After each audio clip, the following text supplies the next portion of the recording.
Sorpresang basketball court sa loob ng kwarto ang gagawin namin para kay Fino. Grabe yung foreman, contractor, engineer, architect na kinuha ko para sa project na to. Ayun, sablay! At nang matapos na, tignan nyo naman ang nag-reaksyon nitong si Kuya Fino.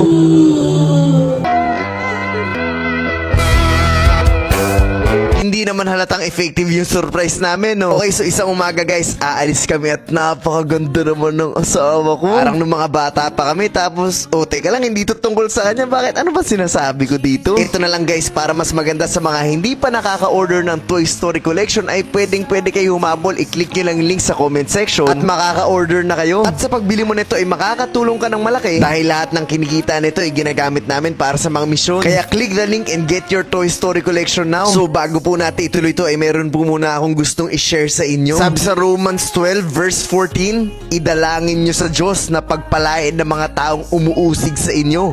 Pagpalain ninyo sila sa halip na sumpain. Ang taong totoong nananampalataya sa Panginoon ay hindi humihiling ng hindi maganda sa mga tao. Kahit pa itong mga tao na to ang nananakit sa kanila. Kahit hinuhusgan at tinatapakan sila. As believers of God, we are called to pray for them. And that is a big challenge. Napakahirap nun. Sinaktan ka na, pinahiya ka na, pinagtawanan ka na. Tapos ipagdadasal mo pa? Yes, yan ang dapat mong gawin at hindi mo yan magagawa kapag hiwalay ka sa Panginoon. Because only through the power of the Lord Jesus Christ can you do that. Dahil kung tayo lang, babawi tayo, mananakit din tayo. Pero pag totoong kasama mo ang Panginoon, mapapatawad mo sila. At sa halip na magalit ay kakaawaan mo at ipagdarasal mo ang mga taong to. Huwag na huwag kang gaganti at mag-iisip ng masama sa kanila. Dahil sa ganung paraan ay nagbibigay ka ng papuri sa Panginoon at sana po ay malinaw at naintindihan niyo po talaga mensahe ng video na to. Guys, nung pauwi na kami nakaisip ako ng project at ito ay sorpresahin si Fino ng isang basketball court sa loob ng kwarto namin. Kaya dito naghahanap talaga ako ng basketball ring para ilagay sa kwarto namin. Gusto ko kasi yung tipong paggising sa umaga, insaayo ka agad dahil nahihilig na rin talaga siya sa basketball. Magandang project to. At ito nga, nabayaran na namin. Ay, ni Awi pala, wala pala akong pera. Kinabukasan, ito na kami. Ready na. Paboritong gawin ni Awi yung mga ganito. Mas lalaki pa ata sa akin gumalaw to eh.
Hindi nalagay, kuya.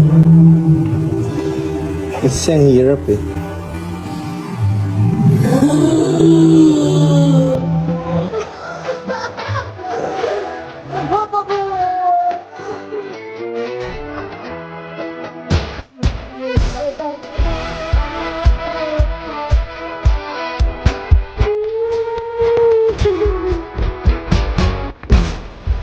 Uy! Hinog nga eh! Yung titipin mo lang. Okay na eh. Nagkalungkutan pa sa dulo.